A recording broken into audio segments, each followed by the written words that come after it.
doing? I'd love to get the backstory on how it came to be.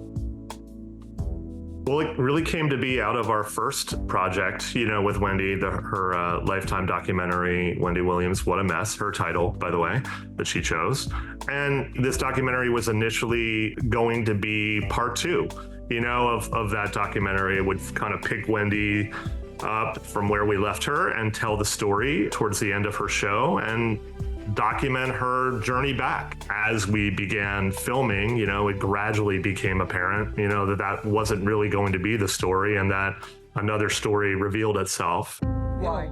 And that was more about Wendy and the state of her care and her health and her family's, dislocation from her life and what that was doing to her. Was there any thought or conversation around maybe we shouldn't tell this story?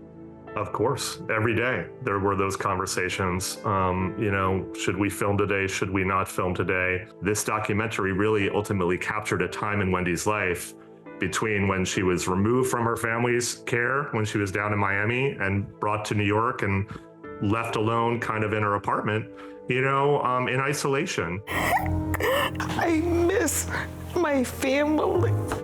On the network side of things, we wrestled with the idea of airing Where is Wendy?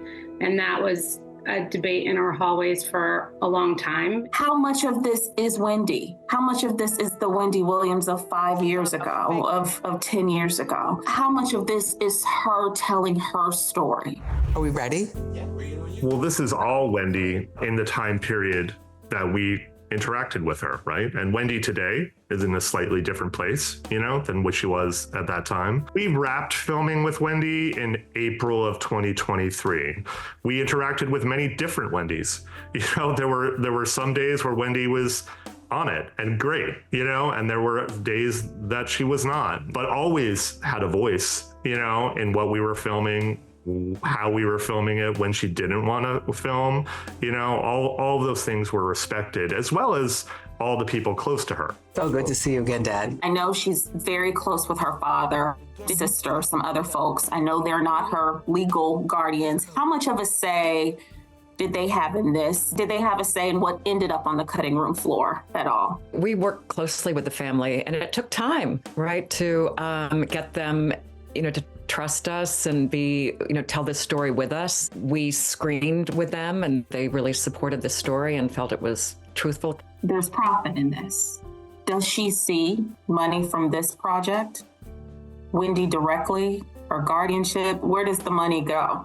Well, we can't say where the money goes because we're not privy to her guardianship and how they handle her money, but Wendy was compensated just like she was in the past projects with Lifetime for her participation in it. What do you hope the takeaway is from people watching this? Oh, that's such a great question. I really hope, that I think thousands of Americans, thousands of people can relate to this story. What is it like to have a loved one who's struggling struggling with dementia, struggling with addiction, to give them hope, to get treatment, to be taken care of? What can happen if you do end up in a guardianship? What does that mean? What does it look like? But the most important thing for us, I think, is that this was a complex and really sensitive story to tell, and all of us cared so deeply about it. And I think there was an enormous relief that she's now, as we understand, in a safe place, getting the treatment that she needs. Wendy has an incredible platform and fan base and viewership, and people that love and care about her. But there are so many other families suffering in silence, that have been where they have a loved one put into guardianship. And it can be a very kind of shadowy and difficult process to navigate. So I understand there's a law in New York State currently under consideration to regulate this type of guardianship and not allow guardians to refuse family visitation. And I just think it's, an incredible coincidence that that law is under consideration right now when Wendy's story is becoming so much a part of our cultural conversation.